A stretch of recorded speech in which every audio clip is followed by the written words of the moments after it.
ആദ്യമായിട്ടൊരു കഥ പറഞ്ഞു തുടങ്ങാം.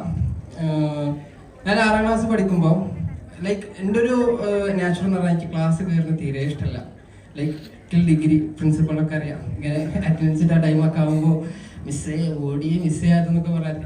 അപ്പം 6ാം ക്ലാസ് മുതലേ എനിക്ക് ക്ലാസ് കയറുന്ന തീരെ ഇഷ്ടമില്ലാത്തൊരു സംഗതിയാണ്. അങ്ങനെ 6ാം ക്ലാസ്സിൽ എനിക്കൊരു ഓപ്പർച്യൂണിറ്റി കിട്ടി സബ് ജില്ലയിൽ പ്രസംഗിക്കാൻ വേണ്ടിയിട്ട് പോകാൻ വേണ്ടിയിട്ട്.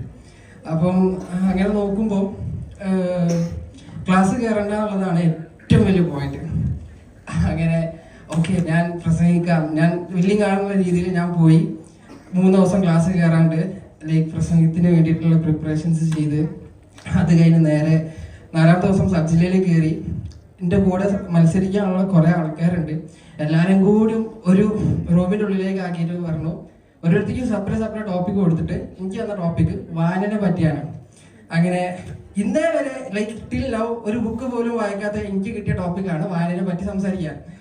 അങ്ങനെ ഞാൻ നേരെ സ്റ്റേജിൽ കയറി. എൻ്റെ ഉപ്പയുണ്ട് കൂടെ, ഇപ്പൊ ഓഡിയൻസ് ആയിട്ടുണ്ട്. ഞാൻ സ്റ്റേജിൽ കയറി, മാന്യ സദസ്സിന് വന്ദനം. വായിച്ചാലും വളരെ പ്രശസ്ത കവി കുഞ്ഞുണ്ണിമാഷിന്റെ ഏതാനും ചില വരികൾ: വായിച്ചാലും വളരും, വായിച്ചില്ലേലും വളരും, വായിച്ചാൽ വിളയും, വായിച്ചില്ലേൽ വളയും. നന്ദി, നമസ്കാരം എന്ന് പറഞ്ഞ് ഇറങ്ങിപ്പോയതാണ്. ഈ ഒരു സമയം വരെ ഞാൻ ഇന്നേ വരെ ഒരു സ്റ്റേജിൽ കയറിയിട്ടില്ല. സ്റ്റേജിൽ കയറിയിട്ടുണ്ട് എന്തിന്, ഞാനൊരു ഫോട്ടോഗ്രാഫറാണ്. ഗ്രൂപ്പ് ഫോട്ടോസ് ഒക്കെ സിമെട്രി സെറ്റ് ചെയ്യാൻ, അല്ലെങ്കിൽ ഗ്രൂപ്പ് ഒക്കെ സെറ്റ് ചെയ്യാൻ വേണ്ടിയിട്ടാണ് ആ സ്റ്റേജിൽ നിന്ന് കയറിയത്. അല്ലാണ്ട് for public speaking after that ഞാൻ ഇപ്പോഴാണ് കയറുന്നത്. അതിൻ്റെതായിട്ടുള്ള ഒരു ടെൻഷൻ എനിക്കില്ല, അതാണ്. ഓക്കെ, അങ്ങനെ 6 കഴിഞ്ഞ് 6 വരെ CBSE പഠിച്ചത്. 7-ന്ന് കേരള സിലബസിലോട്ട് മാറി. 8ാം ക്ലാസ്സൊക്കെ എത്തുമ്പോഴത്തേക്ക് വീട്ടിലെ ഫൈനാൻഷ്യൽ ഇഷ്യൂസ് ഒക്കെ ആയിട്ട് നിർബന്ധമായിട്ട് പണിക്ക് പോകേണ്ട ഒരു സിറ്റുവേഷൻ വന്ന്. നിർബന്ധമായിട്ട് ഇൻ ദ സെൻസ് വീട്ടിൽ പൈസ വെച്ചാൽ തരും, പക്ഷേ വീട്ടിലെ ഫൈനാൻഷ്യൽ ബാക്ക്ഗ്രൗണ്ട് കാരണം പൈസ വെക്കാൻ പറ്റാത്ത അവസ്ഥയാണ്. അങ്ങനെ 8 മുതൽ ഞാൻ വർക്ക് ചെയ്യാൻ തുടങ്ങി. 8, 9, 10 ഇങ്ങനെ വർക്ക് ചെയ്തുകൊണ്ടിരിക്കണം. അങ്ങനെ 8ാം ക്ലാസ്സിൽ ആദ്യമായിട്ട് ഞാൻ പോകുന്ന ജോബ് എന്ന് പറഞ്ഞാൽ ബേക്കറിയിലാണ്. ബേക്കറിയിൽ പോയി എൻ്റെ അൾട്ടിമേറ്റ് എയിം പൈസ ഉണ്ടാക്കുക, പൈസ ചിലവാക്കുക, പൈസ ഉണ്ടാക്കുക, പൈസ ചിലവാക്കുക. അങ്ങനെ 8ാം ക്ലാസ്സിൽ ഞാൻ ആദ്യമായിട്ട് ബേക്കറിയിൽ പോയി. ഒരു ദിവസം വർക്ക് ചെയ്താൽ 100-150 രൂപ കിട്ടും. ആ 150 രൂപയ്ക്ക് അന്ന് തന്നെ ആ ബേക്കറിയിൽ നിന്ന് ഇറങ്ങുമ്പോൾ ഒരു ഡയറി മിൽക്കോ ഒരു കേക്കോ എന്തെങ്കിലും വാങ്ങിയിട്ട് വീട്ടിലേക്ക് തിന്നോണ്ട് ഇങ്ങനെ നടന്നു പോകും. ഇന്ന് കിട്ടുന്ന പൈസ ഇന്ന് ചിലവാക്കാം, നാളത്തെ പിന്നീട് നോക്കിയാൽ മതി എന്നുള്ള ലെവലിൽ. അങ്ങനെ 8-ന്ന് ഞാൻ ബേക്കറിയിൽ പോയി. 9-ന്ന് എൻ്റെ ഒരു ത്രൂ ഔട്ട് ലൈഫ് ജേണിയാണ്. 9-ന്ന് ഞാൻ സെയിൽസിന്റെ പണിക്ക് പോയി. ഡ്രോപ്പ് ഷിപ്പിംഗ് ട്രൈ ഔട്ട് ചെയ്തു.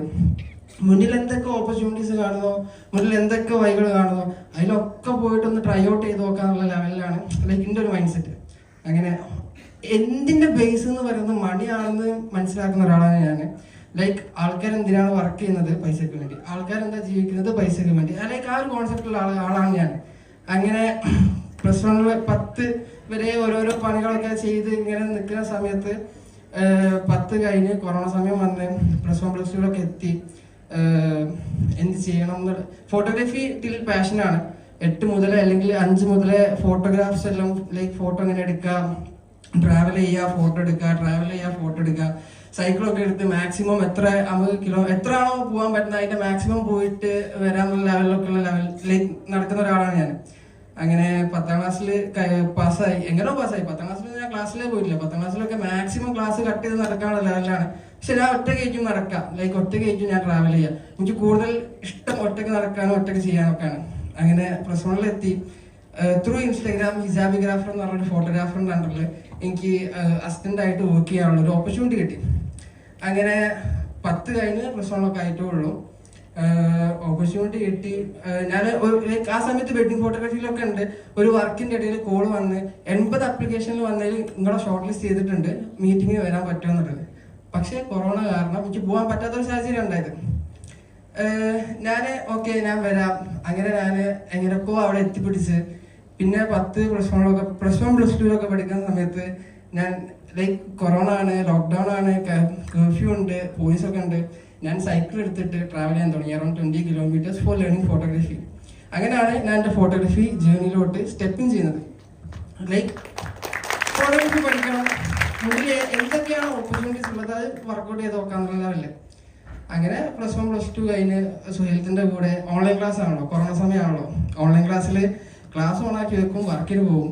മംഗലാപുരം, ബാംഗ്ലൂര്, ചെന്നൈ, പോണ്ടിച്ചേരി, അങ്ങനെ ഡിഫറെൻറ്റ് ഏരിയസിലേക്കാണ് വർക്ക് വരുന്നത്. കൂടുതൽ ഈ കേരളത്തിന് പുറത്തുള്ള ക്ലയൻസിന് ഫീൽഡായിട്ടുള്ളത്.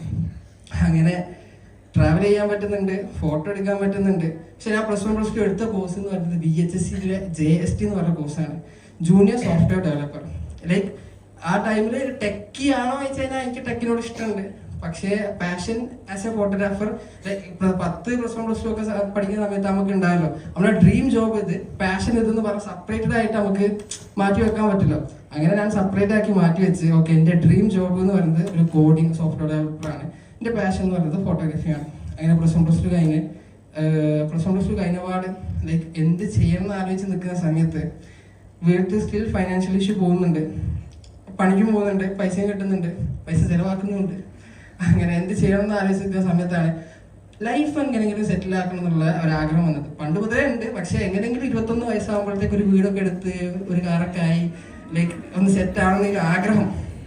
അങ്ങനെ +1 +2 എടുക്കുന്ന ലൈക്ക് +2 കഴിഞ്ഞപാട് ഞാൻ എന്താക്കി കുറേ റിസർച്ച് ചെയ്ത് ഇപ്പം VHSC ബേസ് ചെയ്തിട്ട് നമുക്ക് എന്താ പഠിക്കാൻ പറ്റുക, എന്താ ചെയ്യാൻ പറ്റുക.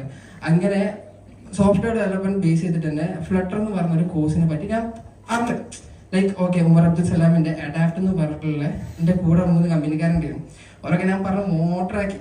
അതായത് നിങ്ങളിപ്പോൾ ഡിഗ്രിക്ക് പോയി കഴിഞ്ഞാൽ 3 കൊല്ലം വെറുതെ ക്ലാസ്സിലിരിക്കുക എന്ന് പറയുന്നത് എനിക്ക് ഡ്രോമാണ്. 3 കൊല്ലം ക്ലാസ്സിലൊക്കെ ഇരുന്ന് വെറുതെ ടൈമൊക്കെ വേസ്റ്റ് ചെയ്യേണ്ടതെന്നൊക്കെ പറഞ്ഞിട്ട് എൻ്റെ കമ്പനിക്കാരെല്ലാവരെയും വിളിച്ച് ഇരുത്തി ഞാൻ പറഞ്ഞു എൻ്റെ ഒരു പ്ലാൻ ഉണ്ട്. അതായത് 6 മാസം നമ്മൾ +2 കഴിഞ്ഞിട്ട് ഫ്ലട്ടറിന് പോയി പഠിക്കുന്നു. അത് കഴിഞ്ഞ് 6 മാസം നമ്മൾ പാർട്ട് ടൈം ആയിട്ട് ജോബ് ചെയ്യുന്നു, ലൈക്ക് ഫുൾ ടൈം ജോബ് ചെയ്യുന്നു. അപ്പം ഈ കോഡിംഗ് ഒക്കെ എന്ന് പറഞ്ഞു കഴിഞ്ഞാൽ നമുക്ക് പെട്ടെന്ന് പണി കിട്ടും. നമുക്ക് എത്രത്തോളം സ്കിൽഡ് ആണോ അത്രത്തോളം നമുക്ക് പണി കിട്ടാനുള്ള ചാൻസ് കൂടുതലാണ്. അപ്പം കോഡിങ് ഞാൻ പറഞ്ഞ ഓക്കെ ഇത്ര ഓപ്പർച്യൂണിറ്റീസ് ഉണ്ട്. നിങ്ങൾ പ്രോട്ടോടൈപ്പിന്റെ വീഡിയോസ് ഒക്കെ കാണാം. ലൈക്ക് ഇത്ര LPA കിട്ടിയിട്ട് +2 കഴിഞ്ഞ കുട്ടിക്ക് ഇത്ര LPA, 10 പഠിക്കുന്ന കുട്ടിക്ക് ഇത്ര LPA സാലറി എന്നൊക്കെ പറഞ്ഞിട്ട് കുറെ ഫോട്ടോസും വീഡിയോസും ഒക്കെ കണ്ട് മോട്ടിവേറ്റഡ് ആയിട്ട് ഞാൻ പറഞ്ഞു ഓക്കെ ഞാൻ 6 മാസത്തെ കോഴ്സ് കഴിയുമ്പോഴത്തേക്ക് എൻ്റെ പോസ്റ്റർ ഇറങ്ങും. ഓക്കെ +2 കഴിഞ്ഞ കുട്ടിക്ക് 12 LPA എന്നൊക്കെ പറഞ്ഞിട്ട് വലിയ പോസ്റ്ററൊക്കെ ഇറങ്ങുന്നുള്ള ഡ്രീമില് ഞാൻ എൻ്റെ കമ്പനിക്കാരൊക്കെ പിടിച്ച് വെത്തിയിട്ട് നിങ്ങൾ ഡിഗ്രി ഇപ്പോൾ പോകണ്ട, നമ്മൾ 6 മാസത്തെ കോഴ്സ് ചെയ്യുന്നു, അത് കഴിഞ്ഞ് 6 മാസം വർക്ക് ചെയ്യുന്നു, ഡിഗ്രിയുടെ കൂടെ തന്നെ പാർട്ട് ടൈം ആയിട്ട് ജോബ് ചെയ്യുന്നു, ഡിഗ്രി ലൈഫും കിട്ടുന്നു. അത് കഴിഞ്ഞ് ഡിഗ്രി കഴിഞ്ഞപാട് തന്നെ ലൈക്ക് നമ്മൾ 3.5 year എക്സ്പീരിയൻസ്ഡ് സോഫ്റ്റ്വെയർ ഡെവലപ്പർ ആവും. വി ഗോട്ട് അറൌണ്ട് 1 ലക്ഷം 1.5 ലക്ഷത്തിന്റെ സാലറി എന്തായാലും ഷുവറാണ്. അപ്പം എൻ്റെ കൂടെ വന്ന് മോട്ടറായ ചങ്ങായി ഇപ്പൊ സ്റ്റിൽ ആ ലെവലിൽ നിൽക്കുന്നുണ്ട്. പക്ഷെ ഞാൻ അതിൻ്റെ ഇടയിൽ കുറെ ഡ്രാമാസ് ഒക്കെ കഴിഞ്ഞ് പറയാം. അങ്ങനെ ഞാൻ നേരെ ഇവിടെ പോയി മലപ്പുറം അഡാപ്റ്റിൽ പഠിക്കാൻ പോയി. അഡാപ്റ്റിൽ 3 മാസം, അതായത് ഇത്രയും കാലം ട്രാവലൊക്കെ ചെയ്ത് ഫോട്ടോ ഒക്കെ എടുത്ത് വന്ന ഞാൻ ലാപ്പിന്റെ മുന്നിലിരുന്ന് വർക്ക് ചെയ്യണം, കോഡ് ചെയ്യണമെങ്കിൽ ലാപ്പിന്റെ മുന്നിൽ ഇരുന്ന് കോഡ് ചെയ്യണം എന്നുള്ള മനസ്സിലാക്കി. അപ്പോൾ അത് എന്നെ കൊണ്ട് പറ്റുമോ ഇല്ലയോ ഉള്ള ഡൗട്ടിലായി. അപ്പോൾ അതിൻ്റെ ഇടയ്ക്ക് ഞാൻ കോഴിക്കോട് വന്നപ്പോൾ കാലിക്കറ്റ് പോപ്പർഫ്ലീ എന്ന് പറഞ്ഞിട്ടുള്ള ഒരു ഇവന്റിൽ പങ്കെടുക്കുകയും അതിൽ കുറേ ഫോട്ടോസ് എടുക്കുകയും ചെയ്തു. അങ്ങനെ ആ ഫോട്ടോസ് എടുത്ത് ജസ്റ്റ് ഇൻസ്റ്റഗ്രാമിലൊക്കെ ഞാൻ ഇങ്ങനെ ഫോട്ടോസൊക്കെ അപ്ലോഡ് ചെയ്യുന്ന സമയം അത് കഴിഞ്ഞ് വീണ്ടും മലപ്പുറം പോയി, വീണ്ടും ലാപ്ടോപ്പിന് മുന്നിൽ ഇരിക്കാൻ തുടങ്ങി. അത് കഴിഞ്ഞ് എനിക്കൊരു കോൾ വന്ന് കാലിക്കറ്റ് പോപ്പർഫ്ലീ എന്നാണ് വിളിക്കുന്നത്. കൊച്ചിയിൽ ഇതേ സെയിം വലിയൊരു ലൈനപ്പ് വലിയൊരു ഇവന്റ് നടക്കുന്നുണ്ട്, മീഡിയ ഹെഡായിട്ട് കയറാൻ പറ്റുമോ? കിട്ടിയ ചാൻസ് ഇല്ല പറഞ്ഞു. ഓക്കെ ഞാൻ കയറാം. ലൈക്ക് എൻ്റെ കൈമിൽ ക്യാമറ ഇല്ല, എൻ്റെ കൈമിൽ ലെൻസ് ഇല്ല, എൻ്റെ കൈമിൽ ഒന്നുമില്ല. അങ്ങനെ എൻ്റെ ഒരു ഫ്രണ്ട് ഉണ്ട് ഡോൺ എന്ന് പറഞ്ഞിട്ട്, ഞാൻ അവരുടെ കൈയും കാലും പിടിച്ചത്. ലൈക്ക് ആ ടൈമിൽ ഞാൻ സൊമാറ്റോയും കൂടി ഓടിയിരുന്നു, കാരണം ജീവിക്കണമല്ലോ, ലൈക്ക് പൈസ വേണമല്ലോ. അങ്ങനെ ഞാൻ ഡോണിന്റെ കൈയും കാലും പിടിച്ചിട്ട് പറഞ്ഞു ക്യാമറ എനിക്ക് വേണം, അല്ലെങ്കിൽ പ്രശ്നമെന്നൊക്കെ പറഞ്ഞ് ഡോണിന്റെ ക്യാമറ എടുത്ത് നേരെ കൊച്ചിയിൽ പോയി. കൊച്ചിയിൽ എത്തിയപ്പോഴാണ് കൊച്ചിയിലാണ് മെയിൻ ലൈനപ്പ് വരുന്നത്, മെയിൻ ടേണിംഗ് പോയിന്റ് വരുന്നത്. ഇതൊക്കെ ഫോട്ടോയിൽ കാണാം. ലൈക്ക് സൂരജ് സന്തോഷ്, തിരുമാലി, തകര ഇവരൊക്കെ കൂടെ കൊളാബറേറ്റ് ചെയ്ത് വർക്ക് ചെയ്യാനുള്ള ഒരു ഓപ്പർച്യൂണിറ്റി കിട്ടി. അങ്ങനെ കൊച്ചിയിൽ തിരിച്ചു വന്ന് ഫ്ലട്ടറിന് പോയിട്ട് ആകെ 3 മാസമായിട്ടേ ഉള്ളൂ. അതിൽ ഏറ്റവും വലിയ റിഗ്രറ്റ് വീട്ടുകാരുടെ 30,000 രൂപ വാങ്ങിയിട്ട് തന്നെ ഫ്ലട്ടർ അടിക്കാൻ പോയി എന്നുള്ളതാണ്. അങ്ങനെ ഫ്ലട്ടർ അടിക്കാൻ പോയി തിരിച്ചു വന്ന് ഫ്ലട്ടറിലേക്ക് ഇനി തിരിച്ചു പോക്കില്ല ഞാൻ മനസ്സിലാക്കി. ഫ്ലട്ടർ അവിടെ മാറ്റി വെച്ച് അങ്ങനെയൊക്കെ സമയത്ത് ലൈക്ക് വർക്ക്സ് വരുന്നുണ്ട്, പ്രൊഡക്റ്റ് ഫോട്ടോഗ്രാഫി, ഫുഡ് ഫോട്ടോഗ്രാഫി, അല്ലാണ്ട് വെഡിങ് കാര്യങ്ങളൊക്കെ ആയിട്ട് വർക്ക്സ് വരുന്നുണ്ട്. പക്ഷെ ഇവിടെ നിന്ന് കഴിഞ്ഞാൽ സെറ്റിൽ ആവോ അല്ലെങ്കിൽ എത്ര പെട്ടെന്ന് ലൈക്ക് ഇവിടെ നിന്ന് കഴിഞ്ഞാൽ എൻ്റെ അമ്മ പറയുന്ന ഒരു പ്രശ്നം എന്താ വെച്ചാൽ ഈ പൈസ ഉണ്ടാക്കും ഈ ചിലവാക്കും, ഈ പൈസ ഉണ്ടാക്കും ഈ ചിലവാക്കും, നേരെ ദുബായിലേക്ക് പോയിക്കോന്ന് പറഞ്ഞു. ഓക്കെ എനിക്ക് പിന്നെ ഡിഗ്രി വേണ്ടല്ലോ, ഡിഗ്രി പാർട്ട് ടൈം ജോബാണല്ലോ. ലൈക്ക് വർക്ക് ചെയ്യുക, ഡിഗ്രി പാർട്ട് ടൈം ആയിട്ട് ചെയ്യുക, ആ ലെവലിലുള്ള മൈൻഡ്സെറ്റുള്ള ആളായിരുന്നു. അങ്ങനെ നേരെ ഞാൻ ലൈക്ക് ആ ടൈമിൽ ട്രെൻഡിങ് ആയിട്ടുള്ള സംഗീതം എന്ന് വെച്ച് കഴിഞ്ഞാൽ കൂട്ടത്തിലുള്ള ആരെങ്കിലും ഒരാൾ ദുബായി പോകുന്നുണ്ട്, കമ്പനിക്കാരെല്ലാവരും വീട്ടിൽ വന്നിട്ട് 2 കരിയുന്ന സ്റ്റോറിയും സ്റ്റാറ്റസും ഒക്കെ ഇട്ടിട്ട് പറഞ്ഞേക്കാനുള്ളതാണ്. അങ്ങനെ എൻ്റെ കമ്പനിക്കാരെല്ലാവരും വന്ന് എന്നെ ദുബായിലേക്ക് കയറ്റി അയച്ച് ദുബായിൽ പോയി. ഞാൻ ഇത്ര സ്പെൻഡിങ് പവർ ഉള്ള ഒരാൾ ദുബായിൽ എത്തിയപ്പോൾ മനസ്സിലായി കുടുങ്ങി. വാപ്പ പൈസ തരില്ല, പൈസ എങ്ങനെയെങ്കിലുമൊക്കെ കണ്ടെത്തണം. അങ്ങനെ എൻ്റെ കൈമിൽ ഞാൻ ഗോപ്രോ ക്യാമറ ആയിട്ടാണ് ഞാൻ ദുബായിലേക്ക് പോകുന്നത്. മൂന്നാമത്തെ ആഴ്ച ആകുമ്പോഴത്തേക്ക് ഞാൻ അപ്പം തന്നെ ഗോപ്രോ ഡാപ്സിൽ ഇട്ടിട്ട് സെല്ല് ചെയ്തിട്ട് ആ പൈസനെ കൊണ്ട് ദുബായി കറങ്ങി. പിന്നെ ജോബ് ഹണ്ടിങ്ങിനൊക്കെ പോയി. അങ്ങനെ എൻ്റെ ഫ്രണ്ടിൻ്റെ അമിതമായ പ്രഷർ കാരണം ഞാൻ നാട്ടിലേക്ക് വന്ന് ഡിഗ്രിക്ക് ജോയിൻ ചെയ്യാനുണ്ടായത്. അതുവരെ ദുബായിൽ ലൈക്ക് വർക്ക് ചെയ്യുക അല്ലെങ്കിൽ ദുബായിൽ വർക്കിനോടൊപ്പം ഡിഗ്രി ഡിസ്റ്റൻ്റ് ആയിട്ട് എടുക്കാനുള്ള ലെവലിൽ പോയി. അങ്ങനെ ദുബായിൽ നാട്ടിലോട്ട് വന്ന് ദുബായിൽ നിന്ന് പിന്നെ ഫറൂഖ് കോളേജൊക്കെ എന്നെ കൊണ്ട് പറ്റുമോ, കാരണം ഞാൻ പറഞ്ഞല്ലോ +1 +2 ഞാൻ ക്ലാസ് കയറിയിട്ടില്ല, ക്ലാസ് അറ്റൻഡ് ചെയ്തിട്ടേ ഇല്ല, എക്സാം ഒക്കെ വെറുതെ പോയി എഴുതിയതാണ്, ഒരു ആവശ്യമില്ലായിരുന്നു. ലൈക്ക് അങ്ങനെ പോയി ഞാൻ ഫറൂഖ് കോളേജിൽ വെറുതെ അപ്ലൈ ചെയ്തു. ഞാനല്ല അപ്ലൈ ചെയ്ത്, എൻ്റെ ഫ്രണ്ട് നേരത്തെ പറഞ്ഞ അതേ ഫ്രണ്ട് തന്നെ അപ്ലൈ ചെയ്തിട്ട് ഓക്കെ. അങ്ങനെ ഞാൻ വേറെ ഏതൊക്കെ കോളേജിലൊക്കെ അപ്ലൈ ചെയ്ത് ലൈക്ക് എൻ്റെ മൈൻഡ് സെറ്റ് ഉച്ച വരെ പഠിക്കാൻ പോവാ, ഉച്ചയ്ക്ക് ശേഷം പണിക്ക് പോവാ. അങ്ങനെ എനിക്ക് ആദ്യം കിട്ടിയ PK കോളേജിലായിരുന്നു. അങ്ങനെ അവിടെ 2 മണി വരെ ക്ലാസ് ഉള്ളൂ. ഞാൻ പറഞ്ഞു ഓക്കെ ഇത് സെറ്റാണ്, 2 മണി വരെ ക്ലാസ് പോയാൽ മതി. ബാക്കി ഹൈലൈറ്റിൽ അപ്പോഴത്തേക്ക് ഞാനൊരു കമ്പനിയിൽ കയറുകയും ചെയ്തു. ലൈക്ക് പൈസ വേണമല്ലോ ഓക്കെ. അങ്ങനെ ഞാൻ ഹൈലൈറ്റിൽ കയറി. അങ്ങനെയാണ് ലൈക്ക് ഞാൻ ഒരു ഫ്രീലാൻസിങ്ങിലോട്ട് ഞാൻ എൻ്റെ കാലിങ്ങനെ എടുത്ത് വെക്കുന്നത്.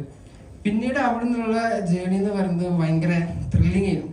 പിന്നെ ഒരു ദിവസം ഞാനിങ്ങനെ ഫോണിൽ കളിക്കുമ്പോൾ ഫറൂഖ് കോളേജിൽ നിന്ന് മെയിൽ വരുന്നത്, മെറിറ്റിൽ സീറ്റ് ഉണ്ട്, സെൽഫ് ഫൈനാൻസിലാണ് പോരെന്ന് പറഞ്ഞിട്ട്. ഞാൻ അപ്പം തന്നെ അപ്ലൈ ചെയ്ത് ഇങ്ങോട്ടേക്ക് വന്ന്. അപ്പം ഉമ്മ ഇങ്ങനെ ചോദിക്കേണ്ടത് വേണോ, അവിടെ പഠിപ്പിക്കുന്നുണ്ടല്ലോ ഇവിടെയും പഠിപ്പിക്കുന്നത്. ഞാൻ പറയല്ല, അവിടുത്തെ കണക്ഷൻസ് വേറെയാണ്. അപ്പം ഞാൻ അവിടുത്തെ കയറിയപാട് എൻ്റെ മെയിൻ എയിം കണക്ഷൻസ് ഉണ്ടാക്കുക. ക്ലാസ് കയറുന്നതും കയറാത്തതും ഒക്കെ പോട്ടെ, ഫസ്റ്റ് മുതൽ ലൈക്ക് കണ്ടനേഷൻ അടിക്കുന്ന ആളാണ് കേട്ടോ ഞാൻ പ്രൊമോട്ട് ചെയ്യില്ല, ആരങ്ങനെ ചെയ്യരുത് ഓക്കെ. ഫസ്റ്റ് തന്നെ കോളേജിൽ വന്നപാട് ഞാൻ അറിയുന്നൊരു ഇവന്റ് എന്ന് പറയുന്ന ടെഡെക്സിനെ പറ്റിയിട്ടാണ്. അപ്പൊ ടെഡിനെ പറ്റി ടെഡിന്റെ പേജൊക്കെ കണ്ടപ്പോൾ ഞാൻ പറഞ്ഞു ഓക്കെ ടെഡിൽ എനിക്ക് കയറണം, ടെഡിൽ കയറിയേ പറ്റും. അങ്ങനെ ടെഡ് കയറിയപ്പോൾ എൻ്റെ കൂടെ ഞാൻ കണ്ടത് നെഹീലാണ്. അങ്ങനെ നെഹീലും ഞാനും ഒക്കെ ആയിട്ട് ഡിസ്കഷൻ ചെയ്ത് നമുക്ക് എന്ത് തുടങ്ങാം. സ്റ്റിൽ ലൈക്ക് എനിക്ക് പണ്ട് മുതലുള്ള ആഗ്രഹങ്ങളാണ്, എന്തെങ്കിലും സ്റ്റാർട്ടപ്പ് തുടങ്ങണം, എന്തെങ്കിലും ഇന്നോവേറ്റീവ് ആയിട്ടുള്ള സംഗതികൾ തുടങ്ങണം. എല്ലാവരും എന്തെങ്കിലും ചെയ്യണം എന്ന് പറയുമ്പോൾ ലൈക്ക് ഒരു ചായക്കട ഇടാം അല്ലെങ്കിൽ അതാക്കാം, അതല്ല സ്റ്റാർട്ടപ്പ് എന്ന് പറയുന്നത്. സ്റ്റാർട്ടപ്പ് എന്ന് പറയുന്നത് മോറോവർ ഇന്നോവേറ്റീവ് ആയിട്ടുള്ള ഒരു ഐഡിയ ക്രിയേറ്റ് ചെയ്തിട്ട് അതിന്റെ മേലിൽ വർക്ക് ചെയ്തിട്ട് റിസർച്ച് ചെയ്തിട്ട് ചെയ്യുന്നൊരു സംഗതിയാണ് സ്റ്റാർട്ടപ്പ് എന്ന് പറയുന്നത്. അപ്പൊ എന്തെങ്കിലും സ്റ്റാർട്ടപ്പ് തുടങ്ങണം. സ്റ്റാർട്ടപ്പ് കൾച്ചറിൽ ഇപ്പോൾ നമ്മളെ കേരളത്തിൽ ഭയങ്കര ബൂമിംഗ് ആയിക്കൊണ്ട് നിൽക്കുകയാണ്. സ്റ്റാർട്ടപ്പ് മിഷന്റെ അണ്ടറിൽ കുറെ പ്രൊജക്ട്സ് കാര്യങ്ങളൊക്കെ ഉണ്ട്. അപ്പൊ സ്റ്റാർട്ടപ്പ് ചെയ്യണം എന്നുള്ള ആഗ്രഹം കൊണ്ട് ഞാൻ നെഹീലുമായിട്ട് ഇങ്ങനെ കുറെ ഡിസ്കസ് ചെയ്യും. നെഹീൽ നമുക്ക് അത് ചെയ്യാം, നെഹീൽ നമുക്ക് ഇത് ചെയ്യാം. അങ്ങനെ നെഹീലും വേറെ 2-3 ആൾക്കാരൊക്കെ കൂടിയിട്ട് ഞാൻ ഹൈലൈറ്റ് ബിസിനസ് പാർക്കിൽ വേറൊരു വെഞ്ചർ തുടങ്ങി, ബ്രാൻഡ് ബാഗ് എന്ന് പറഞ്ഞിട്ട് ഒരു മാർക്കറ്റിംഗ് ഏജൻസിയാണ്. ആദ്യം ഒരു 4 സീറ്റർ ക്യാബിൻ എടുത്ത്, പിന്നെ ഒരു 8 സീറ്റർ ക്യാബിൻ എടുത്ത്, പിന്നെ 8 സ്റ്റാഫായി, ഒരു 2-8 വീടായി. അപ്പോൾ ആ ഒരു സമയത്താണ് ഞാൻ ക്യാമറ ലൈക്ക് റിസ്ക് എടുക്കാന്നുള്ളത് എനിക്ക് ഭയങ്കര ഇഷ്ടമുള്ള സംഗതിയാണ്. ഞാൻ എന്ത് കണ്ടാലും ഞാൻ ആദ്യം പോവാ അത് EMI എടുക്കാം, സെറ്റ് EMI. അങ്ങനെ കണ്ണ് കാണുന്ന എല്ലാം EMI എടുത്ത് ശീലിച്ച ഒരാളാണ് ഞാൻ. കാരണം EMI എന്ന് പറയുന്നത് അത്ര വീണ്ടും പ്രൊമോട്ട് ചെയ്യാൻ പറ്റുന്ന സംഗതിയില്ല, കുറെ റിസ്ക് ഉണ്ട്. അപ്പം ഞാൻ ആദ്യം ഗിംബലൊക്കെ EMI എടുത്ത്, ഫോട്ടോ ലൈറ്റ് EMI എടുത്ത്. ലൈക്ക് വീട്ടുകാരെ ബാക്ക്ഗ്രൗണ്ട് സപ്പോർട്ട് ഉണ്ട്, വീട്ടുകാർ സപ്പോർട്ടും കാര്യങ്ങളൊക്കെ ഉണ്ട്. പക്ഷെ എൻ്റെ ആഗ്രഹം എൻ്റെ പൈസനെ കൊണ്ട് സാധനം വാങ്ങാന്നുള്ളതാണ് എന്താണെങ്കിലും.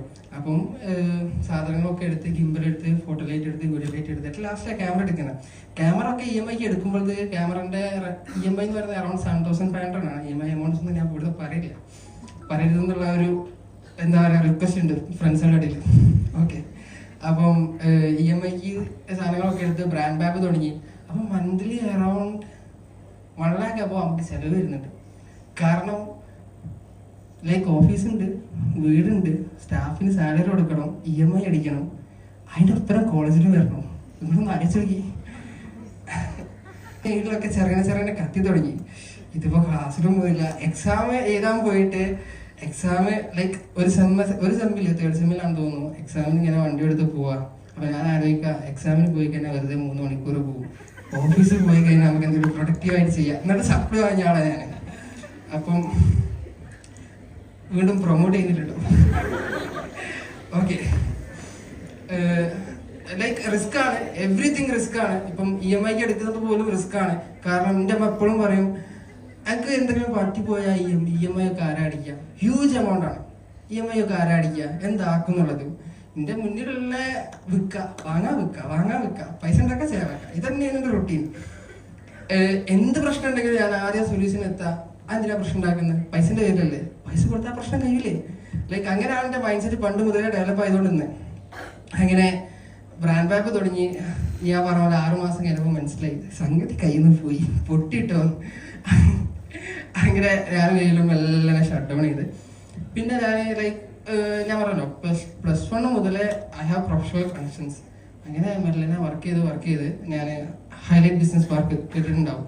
ഒരിക്കൽ വേണ്ടിയിട്ട് corporate videos, corporate photos, highlight business പാർക്കിന്റെ കംപ്ലീറ്റ് ഫ്രീലാൻസ് ഫോട്ടോഗ്രാഫറായിട്ട് മാറി. പിന്നെ ഹൈലൈറ്റിലുള്ള കുറെ കമ്പനികൾക്കൊക്കെ വേണ്ടിയിട്ട് വർക്ക് ചെയ്തുകൊണ്ടിരിക്കുകയാണ്. ലൈക്ക് നമ്മുടെ മുന്നിൽ കുറെ ഓപ്പർച്യൂണിറ്റീസ് ഉണ്ട്, അതെങ്ങനെ നമുക്ക് യൂട്ടിലൈസ് ചെയ്യാൻ പറ്റുന്നത് മാത്രം ചിന്തിച്ചാൽ മതി. അങ്ങനെ കൺസേർട്ട് എടുക്കും, വെഡിങ് എടുക്കും. അങ്ങനെ ലൈക്ക് എൻ്റെ മുന്നിൽ വന്ന ഓരോ ഓപ്പർച്യൂണിറ്റീസും ഞാൻ വേണ്ടാന്ന് പറഞ്ഞിട്ടില്ല. എല്ലാ ഫോട്ടോഗ്രാഫറും ഒരു സ്പെസിഫിക് ഫീൽഡിലായിരിക്കും ഉണ്ടാവുക. ഒരു വെഡിങ് ഫോട്ടോഗ്രാഫർ വെഡിങ് മാത്രമേ എടുക്കുള്ളൂ, ബാക്കി പ്രൊഡക്റ്റ് ഫോട്ടോഗ്രാഫിനെ കുറിച്ച് ഒരു ഐഡിയ ഉണ്ടാവില്ല. അല്ലെങ്കിൽ പ്രൊഡക്റ്റ് ഫോട്ടോഗ്രാഫി ചെയ്യുന്ന ആൾ അത് മാത്രമേ എടുക്കുള്ളൂ. പക്ഷെ ഞാൻ എങ്ങനെ വെച്ച് കഴിഞ്ഞാൽ ഈ പ്രൊഡക്റ്റ് ഫോട്ടോഗ്രാഫി ചെയ്യാം, ചെയ്യും, ഞാൻ കൊട്ടേഷൻ അയച്ചുതരാം രാത്രി എന്ന് പറയും. ഈ വെഡിങ് ചെയ്യും, ചെയ്യും, ഞാൻ അയച്ചുതരാം. അങ്ങനെ ഞാൻ എൻ്റെ ഒരു ഫസ്റ്റ് ഡ്രോൺ ഫ്ലൈ ചെയ്ത എക്സ്പീരിയൻസ് എൻ്റെ വീഡിയോ കണ്ടിട്ടുണ്ട്, നമ്മുടെ പ്രസന്റേഷനിൽ ഇല്ല. ഫോസിലാൻ എന്ന ഡ്രോൺ ഫ്ലൈ ചെയ്തത് ഞാനാണ്. അപ്പം ഡ്രോൺ ഫ്ലൈ ചെയ്യുന്ന കഥ ഇൻ ദ സെൻസ്, എനിക്കൊരു എൻക്വയറി വന്ന്, അതായത് ഡ്രോണ് പറത്തോ വയനാട്ടിൽ ഒരു വർക്ക് ഉണ്ടെന്ന് പറഞ്ഞു. ഞാൻ പറഞ്ഞാൽ ഞാൻ ചെയ്യലുണ്ടെന്നൊക്കെ പറഞ്ഞ് ഞാൻ ഇന്നേവരെ ഡ്രോണ് പറത്തില്ല. ഡ്രോണ് പറത്തുന്നതിന്റെ പ്രശ്നങ്ങൾ എന്താ വെച്ച് കഴിഞ്ഞാൽ, ഡ്രോൺ പറത്തി കഴിഞ്ഞ് കഴിഞ്ഞാൽ കിളി, പരുന്ത് സാധനങ്ങളൊക്കെ ഓരോ ടെറിട്ടറി കയറി കഴിഞ്ഞാൽ വന്ന് തട്ടിയിട്ട് പോകും. തട്ടി കഴിഞ്ഞാൽ ആ ഡ്രോൺ നേരെ താഴെ വെക്കും. 1.5 lakh ലോസാണ്. ഞാൻ ചെയ്യും, ഞാൻ വയനാട്ടിൽ വർക്ക് എടുക്കാന്നുള്ള രീതിയിൽ ഓക്കെ. ഞാൻ എന്നിട്ട് നേരെ ഡ്രോണും എടുത്ത് വയനാട്ടിലേക്ക് പോയി. ഡ്രോൺ നിലത്ത് വെച്ചിട്ട് ഞാൻ പറഞ്ഞു, ഞാൻ ആദ്യമായിട്ടാണ് പറത്തുന്നത്. പക്ഷേ സിനിമാറ്റോഗ്രാഫി ചെയ്യുന്നതിനെ കൊണ്ട് അല്ലെങ്കിൽ വീഡിയോസ് എടുക്കുന്നതിനെ കൊണ്ട് മൂവ്മെന്റ്സ് എനിക്കറിയാം. അങ്ങനെ ഒരു ഡ്രോൺ ചെയ്ത് 2 ഡ്രോൺ ചെയ്ത് ഓക്കെ, ഡ്രോൺ എന്നെ കൊണ്ട് പറ്റും, ഇത് അത്ര വലിയ പണിയല്ല. എവറി ഓപ്പർച്യൂണിറ്റീസിന്റെ അടുത്തേക്ക് വരുമ്പോൾ ഞാൻ പറയാം ചെയ്യാൻ പറ്റും, അത്ര വലിയ പണിയല്ല. ഇനിയിപ്പം ആ ഒരു കോൺഫിഡൻസ് അല്ലെങ്കിൽ ആ ഒരു റിസ്ക് ടേക്കിംഗ് എബിലിറ്റി ഉണ്ടെങ്കിൽ നിങ്ങൾക്ക് എന്നെ പോലെ മീ ടു എക്സലന്റുള്ള ജേണി ഉണ്ടാക്കാൻ പറ്റും എന്നാണ് ഞാൻ പറയുന്നത്. അപ്പം അങ്ങനെ ഡ്രോണിൻ്റെ കഥകളൊക്കെ ഇങ്ങനെ വരുന്നത്. അങ്ങനെ വെഡിങ്ങിലോട്ട് എത്തിയപ്പം ഞാൻ വ്യൂ ഫൈൻഡേഴ്സ് അങ്ങനെ കുറേ കമ്പനീസിന് വേണ്ടിയിട്ട് ഫ്രീലാൻസ് ഫോട്ടോഗ്രാഫി, വീഡിയോഗ്രാഫി ഒക്കെ ചെയ്യുന്നതാണ്.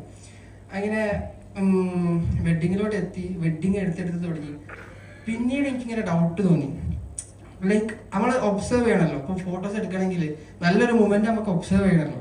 അങ്ങനെ നല്ല മൂമെന്റ് ഒബ്സർവ് ചെയ്ത് വന്നപ്പം ലൈക്ക് ആരും ഒരു പ്രസന്റിൽ ജീവിക്കാൻ താല്പര്യമില്ലാത്ത ആൾക്കാരാണ്. പിന്നീട് വെഡിങ് ഇൻഡസ്ട്രി ലൈക്ക് മാറി തുടങ്ങി. അതായത് ഒരു കല്യാണത്തിന് പോയി കഴിഞ്ഞാൽ ഫോട്ടോഗ്രാഫർ ഇല്ലാത്ത കല്യാണമല്ല, വീഡിയോഗ്രാഫർ ഇല്ലാത്ത കല്യാണമല്ല എന്നുള്ള രീതിയിലോട്ട് മാറി തുടങ്ങി. ആൾക്കാർ പ്രസന്റിൽ ജീവിക്കാൻ മറന്നു തുടങ്ങി. ലൈക്ക് എന്തിനാ ജീവിക്കുന്നത്, എന്തിനാ കല്യാണം അയക്കുന്നത്, ഇൻസ്റ്റാഗ്രാമിൽ സ്റ്റോറി ഇടാൻ, അല്ലെങ്കിൽ ഒരു വെഡിങ് ഫോട്ടോഗ്രാഫിൽ വെച്ച് ലൈക്ക് പണ്ടൊക്കെ ഫോട്ടോസ് എടുക്കാന്ന് പറയുന്നത് ഫോർ മെമ്മറീസ്, അല്ലെങ്കിൽ അതിൻ്റെ ഒരു മെയിൻ എയിം എന്ന് പറയുന്നത് മെമ്മറീസിന് വേണ്ടിയതാണ്. പക്ഷെ എപ്പം ആൾക്കാർക്ക് ഫോട്ടോസ് എടുത്ത് 5 മിനിറ്റോട് സാധനം കിട്ടണം, എന്തിനാ, ഇൻസ്റ്റഗ്രാമിൽ സ്റ്റോറി ഇടാൻ. ലൈക്ക് ആ ഒരു ലെവലിലോട്ട് എത്തി. അപ്പം ലൈക്ക് എനിക്കിപ്പം നിങ്ങളോട് പറയാനുള്ള ഒരു മെസ്സേജ് എന്ന് പറയാൻ, like live in the present. നമ്മൾ പ്രസന്റിൽ ജീവിക്കുക, പ്രസന്റിലുള്ള സംഗതി ഒബ്സർവ് ചെയ്യുക. ഇപ്പോഴുള്ള കുട്ടികൾക്ക് ഒബ്സർവേഷൻ സ്കില്ല് ലൈക്ക് അങ്ങനെ പറയില്ല, ഇൻക്ലൂഡിങ് മീ, ഒബ്സർവേഷൻ സ്കിൽസ് ഇല്ലാണ്ടായിക്കൊണ്ടിരിക്കുകയാണ്. പണ്ടൊക്കെ പല ഇന്നോവേഷൻസ് വന്നതും ഒബ്സർവേഷൻ സ്കില്ലിലൂടെ മാത്രമാണ്. ലൈക്ക് എന്താണോ നടക്കുന്നത് അത് ഒബ്സർവ് ചെയ്ത്, ലൈക്ക് നമ്മളിപ്പം സ്റ്റാർട്ടപ്പിൽ പറയുകയാണെന്നുണ്ടെങ്കിൽ ഒരു പ്രോബ്ലം നമ്മൾ ഒബ്സർവ് ചെയ്ത് ഫൈൻഡ് ഔട്ട് ചെയ്ത് അതിനൊരു സൊല്യൂഷൻ കണ്ടെത്തിയാലേ ഒരു സ്റ്റാർട്ടപ്പ് ബിൽഡ് ആവുള്ളൂ. ആ ഒബ്സർവേഷൻ സ്കില്ലാണ് നമ്മൾ പോയി പോകുന്നത്. കാൻഡിഡ് ഫോട്ടോഗ്രാഫീസ് ഒക്കെ എടുക്കാൻ തുടങ്ങി കഴിഞ്ഞാൽ ഭയങ്കര കോമഡിയാണ്. എല്ലാവരുടെ കയ്യിലും ഫോൺ ഉണ്ടാവും. ലൈക്ക് ആ ഒരു രീതിയിലോട്ട് കാര്യങ്ങൾ എത്തിയിട്ടുണ്ട്. അപ്പം ഫൈനലി എനിക്ക് തരാനുള്ള മെസ്സേജും എൻ്റെ ടോക്ക് കൂടെ നിർത്താൻ പോവാണ്. ഞാൻ ആദ്യമായിട്ട് സ്റ്റേജിൽ കയറുന്നത്, ഞാൻ പറഞ്ഞു 6ാം ക്ലാസ്സിൽ നിന്ന് കയറുന്നത്, പിന്നെ എപ്പോഴാണ് കയറുന്നത്. അപ്പോൾ അതിൻ്റെ ചെറിയ ടെൻഷൻ എനിക്കില്ല, പക്ഷെ എൻ്റെ ഫ്രണ്ട്സ് കുറച്ച് ആൾക്കാരുണ്ട്. അപ്പം ഞാൻ ഫൈനലി എല്ലാവർക്കും തരാനുള്ള message live in the present എന്ന് പറയുന്നത് ഞാൻ എൻ്റെ ടോക്ക് നിർത്താൻ.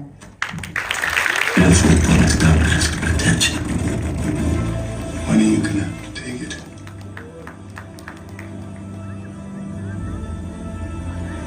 Sometimes I don't. If I like a moment, I mean me, personally, I don't like to have the distraction, Kim. Thank you so much, Farhan. That was truly inspiring. And now I kindly invite our principal and Mr. Salman to come forward and give the certificate to Farhan.